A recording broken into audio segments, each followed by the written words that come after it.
Hello, everyone, and welcome to MEF Connects Business Messaging. It's a big pleasure for us at MEF to welcome you to this event. So, good morning, good afternoon, good evening, even good night to some of you. We've got 30 different countries today connecting and represented. So, love to have you here, and thanks again. I think last night when we last checked, 800 people had already join in, so which is a great success. On the last event we have done as well, we almost doubled the success of MEF Connect Rich Communications, which ended up being close to 1,000 by the end of the day.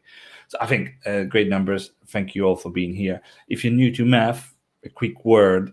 I'm Dario Betti. I'm the CEO of MEF, the trade organization that represents everything in mobile, we should say. We like to look at the ecosystem as a congregation of so many different companies coming together and discussing things and having an impact and creating insight. Now, when MEF Connects, the idea first came was our own members that say, given the pandemic, given the specific of what's happening right now, we need a place. We need a place not just for us, the members, but the entire community. So it's great that the community is thinking for the community. So thanks to all of our members. Thanks also to some of our sponsors that have made it really possible.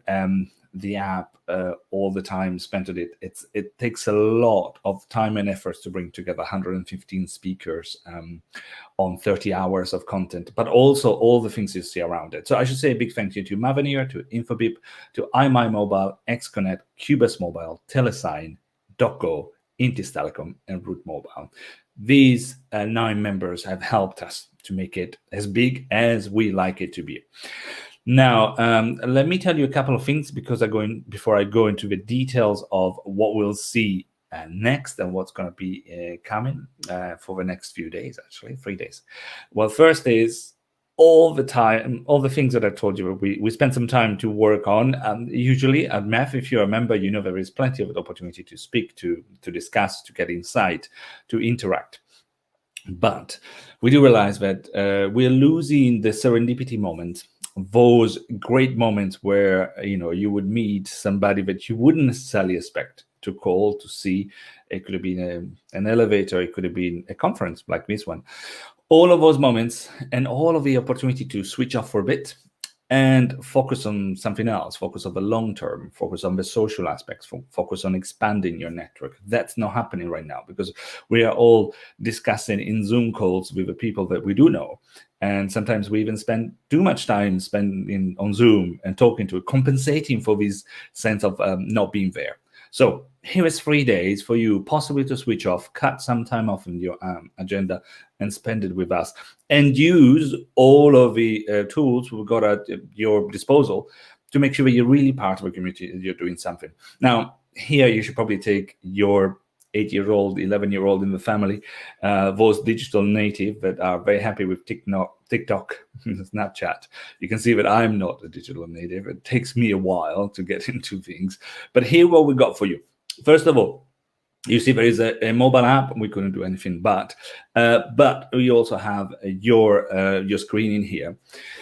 If you'd like to comment with me, please write something in the Q&A. If you want to speak to everybody else as you're seeing things, if you want to start a debate, you please use the chat elements. You can start discussing and doing things. Now, that's the easy part, but we have much more than that, which is, well, first of all, have a look at the attendees list. As I told you last night, we already had 800 people in there, and so fantastic participations. They're definitely bound to be somewhere you want to speak to. So go search for a company, search for a name, ask them to connect, and once they have approved, then you can set up through your connections. You can set up calls, meetings, etc. So that's a great power of a one-to-one communication, which you would not necessarily have to speak to so many different people. If you have a big message for everybody, and if you like to see what everybody is talking about, there is a wall, so a different tab for you. And in the wall you can write, and just like social media, you can like things, you can comment on things, etc. So as you can see, you have plenty of tools out there. We haven't, you're not missing anything from the one-to-one to the broadcast and social media. Everything is possible, but you also have a great community you should make the best of use of. And I should also remind you that if you want some more information, those are lots of expos area. I think about 20 companies have set up expos where you find additional informations, documents, paper, white papers for them to actually give you a bit more of an idea of what they're doing. Now, I have been chatting quite a bit in terms of the introductions and what it is, but some of you might asking, what are we going to talk about? Well, there's another button for it. Don't worry, there's an agenda button. Have a look at the agenda. And if you want to have a quick, whiz through, we're going to be talking first of all about the future of all of these, the messaging area and business messaging specifically, with some great conversations, starting with Pardeep Kohli, the CEO of Mavenir, which I will hand it over to very, very soon, talking about the overall market, what's happening out there. Nick Lane from Mobile Square will follow with his vision of what's happening right now in terms of changing the future for business messaging. And then we have the impact of 5G, thanks to Mandy Kruger and their panelists, and it will go on. The afternoon will be the afternoon UK time. It will be mostly about enterprise examples and what's happening in the real world today, right now. Tomorrow, another fun day if you want to spend another 8 hours with us, because my God, we have a fantastic set of speakers. I'm not even mentioning all of them. Just tell you the themes. We're going to start talking about a very serious topic, which is fraud and how to collectively address that. This has got the potential to limit the growth of this market. We're talking about what's happening with the M&A and the reshaping of the landscape of business messaging. Then on the third day, our Wednesday, you will see that we're going to be focusing on multimedia messaging and the potential that that has got to change the dynamics in this market. And plus, we're going to be talking to more CEOs, more people, more panelists, etc. Now, I think we got plenty to tell you, but in case you were not familiar with what we're doing, I think we have a presentation. And here we go. This is my take, based on some research we're doing right now on why you should really be paying attention, and do clear, as I said, some of your calendar out there. Why? Well, first of all, because if you look at our numbers and our evaluations, this market, there might be small numbers in there, but this market is really big in terms of reach. So this is a real good media. TV viewership is about 3.1 billion adults worldwide, but SMS users is 2.7. You can see how close the two are getting, just for SMS, without including other OTT services. Internet users, in that case, is only 2.6 billion. So there are more SMS users there in terms of interactive channels than internet itself.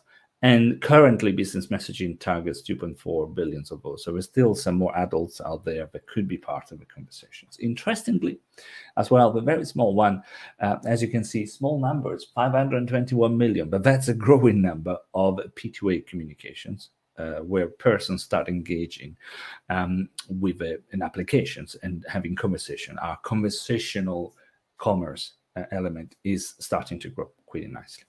So I think those numbers are enough to start paying a bit more attention. But even more important, I want to remind you, COVID-19 really gave a boost to this market. So we have seen the overall penetrations of how many people reached by the different communication tools for business messaging by 16 percentage points. That's the biggest one we've seen in a single year. So something is happening, and pretty fast. And again, if you're looking, and I should ask you to wait for our report in April, but some of the early numbers I'll show you here. Some things that have happened, we witness the SMS usage for P2P, person to person, has been overtaken globally by OTT. That was the first year, actually, that has happened. But if you look at the OTT A2P message, that's a business messaging for me and you. We're still lagging behind SMS at a large extent, and lots of those numbers are driven by specific countries. Let's say where they're most developed. I would say probably China, for instance, has got a large chunk of those users as well. And finally, the old traditional email. Well, it's been used and partly abused, unfortunately, for email. That's a story for us to be careful about. Usage is going down, partly because of the reliance on spam. But interestingly, it's still alive. It's still there. Probably not as big by now, what's surprising for many, as SMS. or even OTT in person to person. And if you start looking at the numbers, SMS as a business channels might be more effective in terms of reach than emails themselves. So big numbers for some people were no interest in. So if this is news for you, you should definitely stay with us, and you should definitely talk a bit more with our panelists, speakers, etc. But it's not just what's happening out there. The very important key factors is to understand our customers now and understand what they like, what's a user preference. Now, when we have done so, we've asked for this consumer report as well. And when we've asked, how would you prefer to be contacted by companies? Well, the first answer was email. And I think part of it is a tradition. Email has been, the choice, the default. But look at the other responses. 26%, I would rather be receiving an SMS, text SMS. And secondly, very close by, WhatsApp messages. And you could imagine we also ask other things, including WeChat in other markets. So you could add all of them. Just add, however, texting, SMS, and WhatsApp, and you receive 51% of preferences. The messaging area is really becoming more important than any other single channel. I think that's something that is humbling in the way we deal with communication. And that's very important to understand, and also not to destroy this preference, as we will see later, because that's the long-term future. We've seen how the preference and the acceptance kind of goes hand in hand. Sometimes when you see a lot more of spam or unwanted messages, you tend up to use more and more efficiency. The efficiency of the channel goes down. So probably email is now, as you can see, pairing up between how many people are really using it and the people that went away, and how many people would prefer it as a channel. So the spam might have really reduced the reach and the importance of email. Be careful, because SMS, which is super, is out there with WhatsApp, super, a super channel. But we see that a lot more messages. We know that 34% of messages are spam in SMS. There's a concern there. The more you do that, the more you will push people out of even checking and using their SMS for business communication. Interestingly, you see phone call. That's probably where we have the biggest concern in terms of spam right now. Globally, some markets are really hotspots. And then you can see in terms of preference and what they expect. And as you can, we're asking users, so there might be a bit of a mishap. People don't necessarily always understand the messaging versus the advertising. But Facebook, Instagram, which is social messaging, and TikTok, they start to show up some interesting numbers out there. So I think that was a bit of the discussions on the numbers. But as I said, be careful on these, which is nothing new for if you followed us in terms of the preference and the impact of spam. So in terms of preference of channel, let's say 34% of users are annoyed by business spam. So if you receive business messages, 1 in 3 would say, well, I receive too much information, which is the second point, 32%. 25% even are saying of those, actually, I received them at the wrong time, is inappropriate time. So all of these point out that you can do SMS or business messaging in general, and you can do it much better. And be careful not to antagonize. You need to be a bit more professional in overall the communication plan, because the users have got a nice preference, but quite a few of them, 1 in 3, would probably say that something is not going right there. So here we go. Something for us to think about and improve overall. But if you want to think more about this market, and if you want more areas of insights, I think I should tell you, let's wait until another couple of weeks, April, when Phil Todd, and our author, is currently working very hard to get this report available for you. And some of our members that ask the first copies, I should say, I should be able to send you something even next week for your comments if you are MEF members. And then the full set of data is available for all the members, as usual. And if not, you can download it, an executive summary if you're not a member. So there's something for everybody in here. Well, I think that's probably all the time that I have in terms of giving you a fresh update. But the last few slides only helped to I hope won't help to highlight how important it is for you to be here. Partly because this is really growing and we've seen the numbers that are really showing that, but also it's an important stage of growth of business messaging. Lots of things are happening, and I think that overall it needs a bit of care and attention to make sure that it really fulfills its potential in the marketing and digital marketing area. I think that's probably where I might need to stop right now, because I think we have an interesting presentation next. As I mentioned to you, and I will be doing the honor of introducing him later, but we have Pardeep Kohli, the CEO and president of Mavenir, a serial entrepreneur that built some of the companies, some of them represented in Mavenir itself, to give you a bit of a view on what's happening, and what's happening not just in telecom, but the overall telecom landscape, this massive change from 4G and 5G into a new telecom economics, a new digital economics, and new services, and how messaging fits into all of that. So something very important for all of us to understand. I will just stop now, and we'll take a small intro, and then welcome Pardeep himself.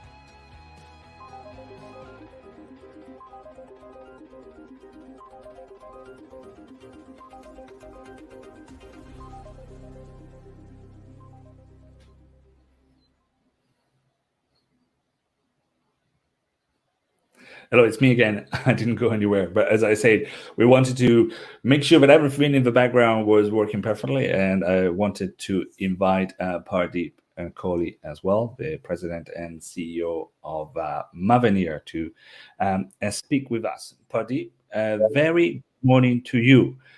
Thank you. You're waking up at 3 o'clock in the morning to join us. Much appreciated. It's a big honor. So, Dario, can you hear me fine?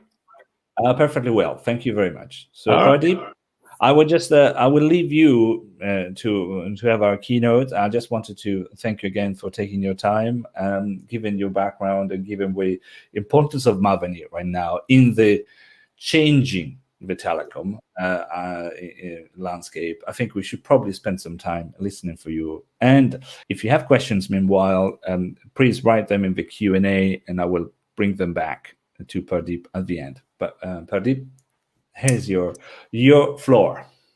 Thank you very much. Well, good morning, good afternoon, good evening, people. It's messaging has been actually, as Dario pointed out, over the last few years has changed quite a bit. But we are talking today about our Mavenir's view of the future. Mavenir, as you know, has been a combination of a few companies in the past. We, in fact, carry over 60% of the service provider messaging today. And we are seeing a significant shift in this market. Of course, over the last few years, the P2P traffic has actually, as Dario pointed out, has stabilized in the sense that we still see some peaks on New Year and some other days. But in general, most of the messaging has been slowly shifting to OTT apps. But the monetization has moved from the consumer to the business messaging, and which is actually a new segment to consider and pay attention to. Overall, if you see the messaging value has increased, people feel it more polite and are willing to. In the past, right? It used to be more a segment which younger people used to use, but over time now, it's kind of age independent, and people are getting more used to using messaging for many critical needs in their daily life. So it has become a critical asset for communication, not only among just people and humans talking to each other, but also for many transactions. We see a lot of RCS adoption, especially in the US and the European markets. And with the 5G coming in, actually it should bring in more richer experience, because as the communication is now going on a bigger pipe and is able to have more data throughput which can support the RCS, we definitely believe that the 5G will drive the RCS adoption as well. And conversational commerce, as Dario was pointing out on some of the numbers, it's still in early stage, but it will, as we go forward, it will actually increase in size.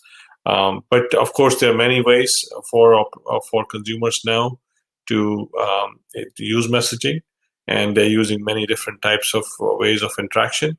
So the messaging will become a cornerstone of a conversational commerce, but it will be multi-channel. Just over the last, during the COVID year, of course, the commerce is slowly shifting to messaging. As there's a lot of stats here, 89% of the consumers want to interact with their business via text. And it's actually, becomes very convenient because, you're not waiting for a phone line, somebody to pick you up and, pick up a call, right? So it becomes much simpler to start a conversation with whether it's a human on the other side or chatbot, and this can be used to actually do many things which was purely possible only with IVR type of application.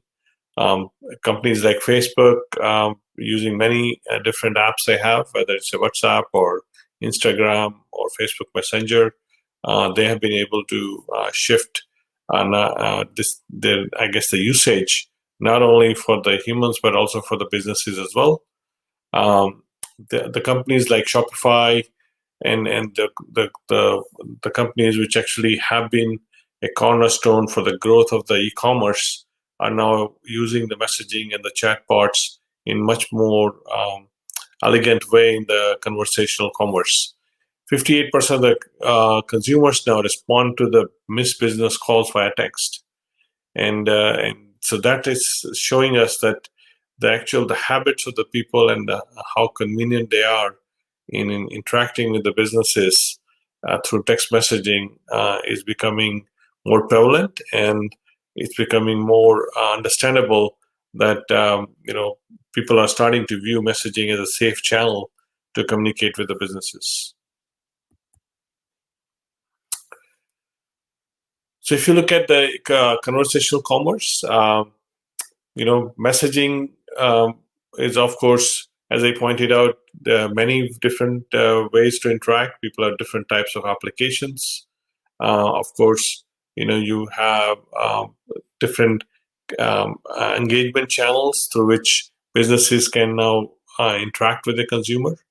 So basically, with the combination of customer, businesses, and the 5G channel, and the prevalent of the messaging apps, it becomes easier for a business to have a digital presence, and that digital presence is available not only on the website, on the Shopify, but it's also available through a messaging channel as well.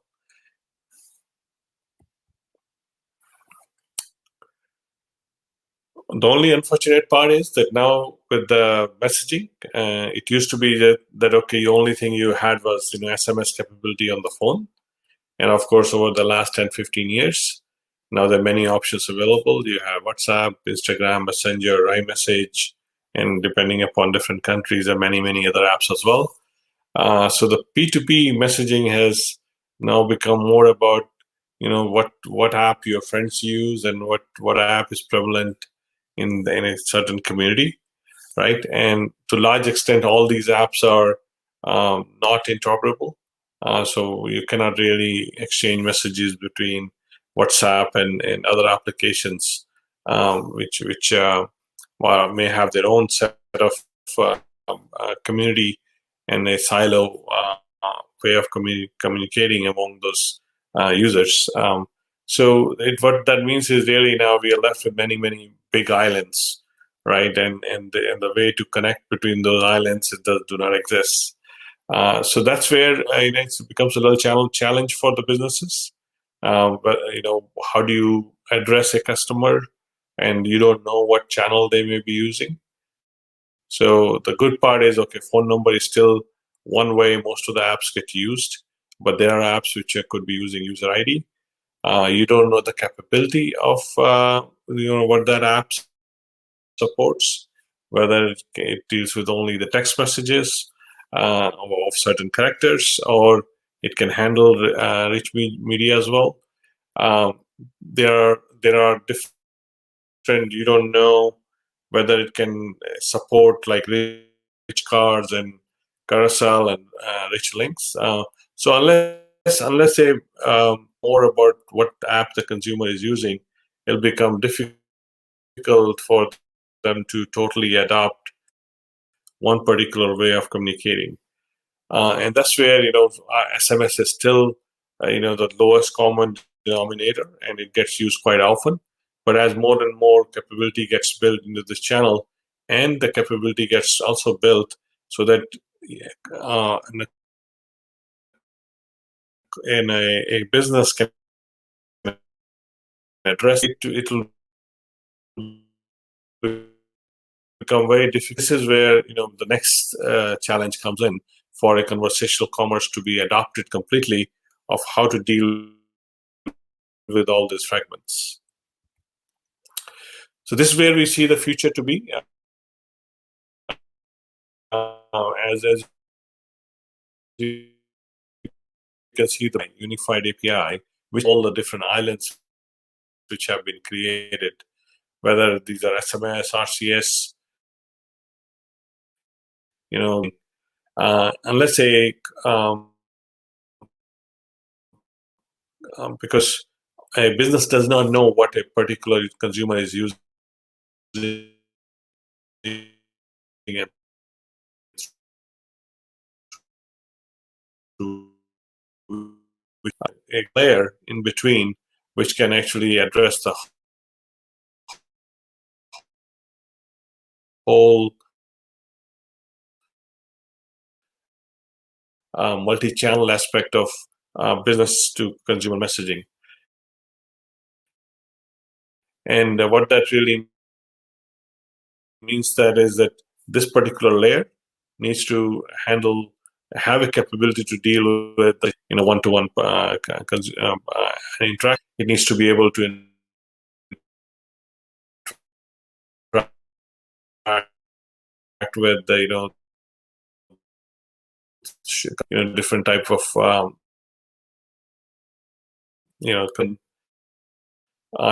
multi-channel aspect of dealing with the interaction between the businesses and the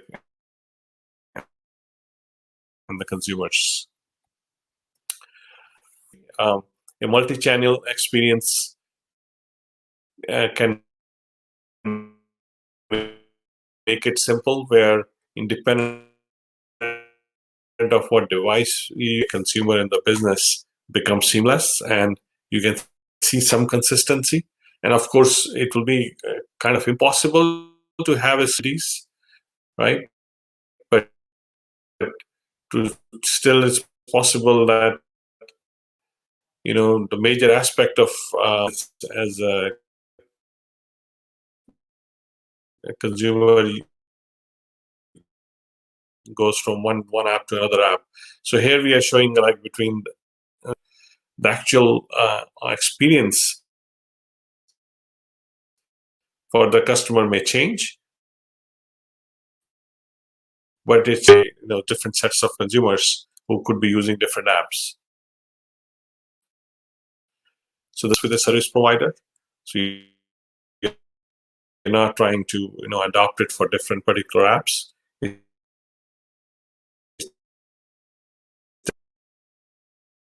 And only in each channel, leveraging specific features and the capability of each channel. So it makes basically the adoption between the chatbot and the consumer gets done with the nuances or specific customizations which are needed for interaction with a particular endpoint are settled, deliver the best experience. So that way the consumers can interact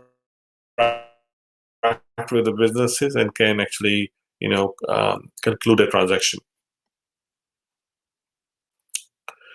So what that really means is that all the interfaces between the actual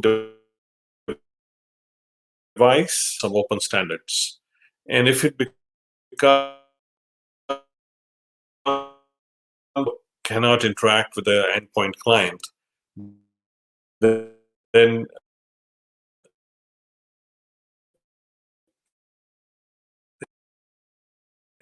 this will not be possible, right? So then it'll become like a different part. This is where having an open interface, which is needed for having interaction with the consumer, a few of us have come together, Mavenir with the Cineverse Synchronous with Summit Sync and Interop to form and this will be discussed more, which actually focuses on having an open interface. And as I pointed out in the previous slides, unless you have the interface between the consumer and the network open, it will be difficult for businesses to be able to interact with multiple set of consumers, which may be using different apps, and to have a common experience, so that the overall experience doesn't change. It's an opportunity.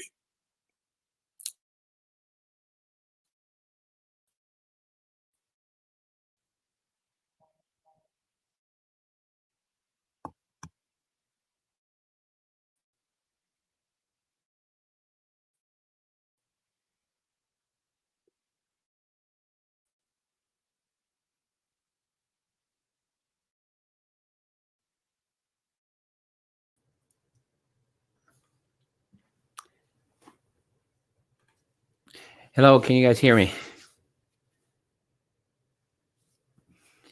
All right. We've had a little bit of an issue with Pardeep's uplink on the video and the audio with some kind of chopped audio. So we're going to try and see if we can get him reconnected.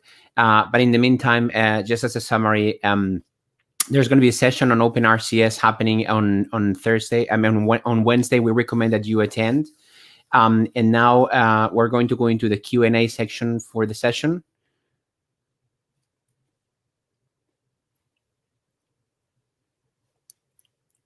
Dario, are you going to take care of the session, or should I just go ahead and take the questions? I'm back. Thanks, Carlos, for jumping in, and hopefully we're going to have Pardeep back as soon as possible. So please get more of a Q&A questions directly from us, but we'll start with the first question for Chris Chen. It says, what's Mavenir's strategy for the business messaging? Specifically, Chris is asking, would you rather engage directly with the brands or engage via the CSPs, so the operators? What's a preference for Mavenir then? Yeah, so we sell to the operators, and we work with the operators to provide the capability to different brands. Of course, to enable the brands to work with the operators, we have interaction with the brands from a technology aspects as well, where they can make sure that interfaces are work and they're tested, verified. There are some instances in some markets we are working directly with brands, and that's because the operators want us to do it that way. So in some ways, depending upon the market, it could be working through an operator or directly with the brands, in combination with an operator. But I assume, Pardeep, that you then describe these as a managed service, not a separate service alongside in competition with the CSPs. That's correct. That's correct. Great. So there's an answer for Chris, and Chris, let us know if you would like to have more. But I'll jump to Jeff Reveal, and that says, Pardeep, you discuss messaging as a safe channel for consumers to engage with business. However, as OTT messaging system have trained user to expect end-to-end security or encryption, and the RCS standards not being able to encapsulate in there, are we not offering consumers a less private design experience? question for you. Or should any consumer use RCS be considering less secure than other private messaging systems? So a specific question on RCS and specific questions OTT versus end-to-end encryption. Yeah, so in a way, in some ways, whether SMS is safe or not, I guess the link between the handset and the network is safe on both sides. It's only that operator does get an access because it gets decrypted from operator side. So other than operators being able to see, not that they see it, I'm just saying from a technology perspective, that's really the difference. And as your data also pointed out, SMS is actually the least common denominator in how to interact with the phone using a phone number. So if I don't know what app somebody is using and I have their phone number, I can always send them a message and say hello, and that is always an accepted way of interaction. So definitely, I know there's a lot of marketing which the over-the-top guys do with the end-to-end encryption and that aspect of it, but in other ways, right? SMS has been there for almost 27 years, and it's actually not that people can see each other messages. It's yes, and there's a decryption done by only on the operator side, but operator is actually a reliable partner in this.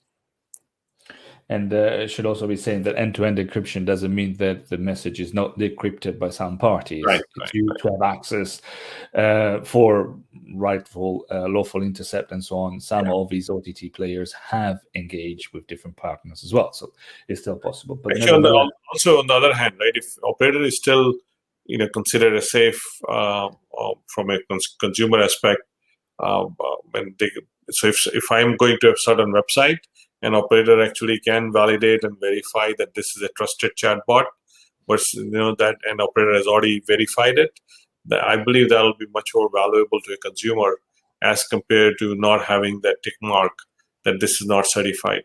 So if the consumer is chatting with a chatbot and it somehow can come up with a tick mark saying verified by at least the operator, I believe that will still have a lot more value to a consumer rather than dealing arbitrarily with the chatbot.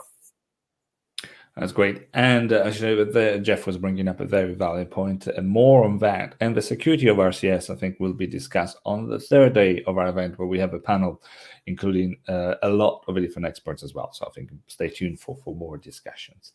But I have a couple more of questions. More than a couple, I should say. I'll start with what's the RCS roadmap from now to the next 5 years as adaptation still lags from desired levels? This is a question from Mr. Maringanti. Yeah, so in that sense, I think we are definitely relying on the community to actually, as I pointed out, not fragment in this. RCS a few years ago was all driven as a common entity with the full support from the operators. And I've seen over the last, I would say 12 to 18 months that there are fragments being created in the sense that now Google have their own RCS, and if Samsung does their own, then it will become more fragmented. Small audio. We're back. Sorry, we had a small audio interference. Please, Pardeep, continue. Can you hear me better now? Yeah, perfect now.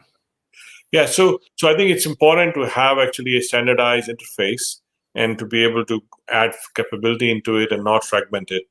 And so this is where I think we're in a critical stage, in the sense that in the US market, at least the US operators have adopted all three big ones have adopted it, and we're seeing traction in Europe as well. But in rest of the world, of course, RCS has not been picked up because the top apps have taken over most of the market share there. So this is where I think it's a very important question on how can we keep the momentum going on the RCS roadmap, and it will not be possible unless somehow the interface between the handset and the network is kept open and doesn't become like a proprietary pipe between a set of I guess the devices, whether it's Samsung or some other device provider. Great. Let me jump topic then. And as Nagasri Ralabadi is asking, Pardeep, I love the thoughts on the messaging. Just as a question, how much is this feasible on banking sector, where we handle some 1,000 plus clients and run on strict authentication requirements and other PII and PCI laws? So a direct request from an enterprise out there which says, I want to do more messaging, but how scalable it seems to be, is it given the requirements on security? Well, I mean, I of course use the capability, and of course banks already using the two-factor authentication aspect, which comes through the message every time. Say if I want to wire money, I get a short code, and then I have to take that and put it on this side. Now, the question is simply that once you have validated that channel, can it be further trusted to do more into it? And this is where, as I was talking about earlier, that if it comes with an extra blessing from an operator, that the link between the operator and the bank is this, if the consumers can trust that the link between an operator and the bank is trusted, the link between operator and the handset is trusted. And that's what the whole ecosystem is built on. That the encryption is there, and between the handset and the network, there's a secure link. If you can also assure between the operator and the network and the bank is assured, then of course the trust can be built. Well, great. I think I have one more questions before I'll start asking a couple of mine, if you don't mind, which is, with so many third-party integrators, is it safe to say that unlike SMS, users cannot expect any privacy for their communication or the metadata around who they message and how often, etc.? So question is, with the openness of the SMS world, how we letting some of the information leaking out of the operators and their partners? Maybe I didn't understand the question. So SMS is still between two parties who want to interact, right? So I'm not sure where is the leakage point, in the sense that unless there's by the desire from one party to forward, and that's where it's more of a human. That can happen with emails or any other communication, or even in WhatsApp, people can actually take a screenshot even if the forwarding is somehow not allowed and send it out. So this is where it depends on the two parties which are interacting with each other and how you can trust both of them.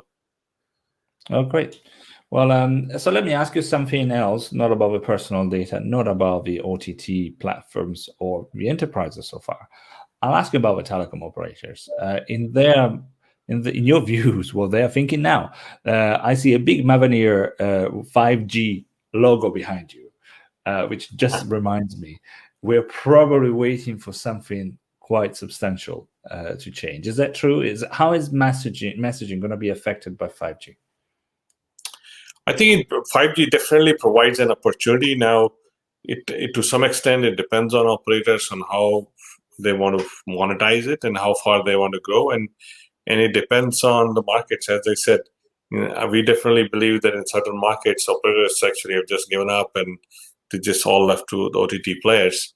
But at least with 5G, the same way the OTT guys will take advantage, because now you have a bigger pipe, which means that the actual interaction can have lot more richer component, right? So you can have, so when you're doing a interaction, you can also slip in video, and people can actually see a different multimedia experience rather than only textual experience.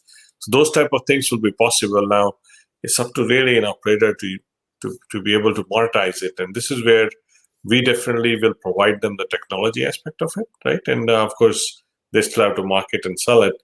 And that's the unfortunate part, that so far they've not been good at how to overtake the OTT players into this. But 5G does offer an opportunity which was not possible earlier. Well, there is more than fun to come to telecom, it seems. But I'll ask you one, as we probably going to be finishing in a few seconds, but one final remarks for you. If you have to summarize the next 5 years for the telecom operators, what would you say that it's coming up there? What's their biggest challenge and the biggest opportunity? This is how at least I see it, that it's unfortunate that operators today, if you look at, just in US market, last month there was a C-band auction. Operators spend like over, $90 billion to acquire the spectrum.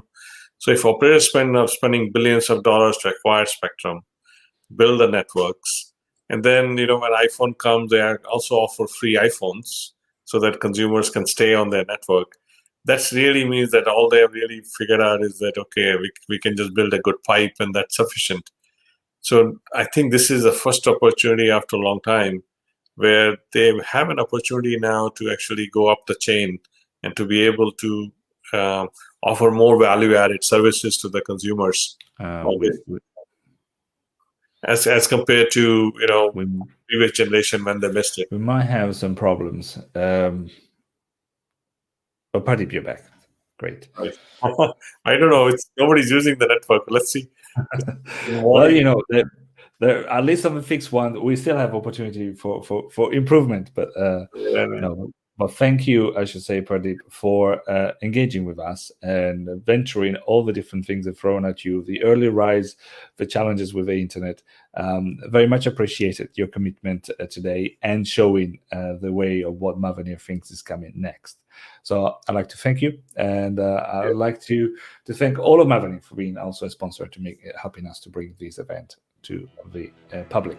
Thank you again. Thank you very much.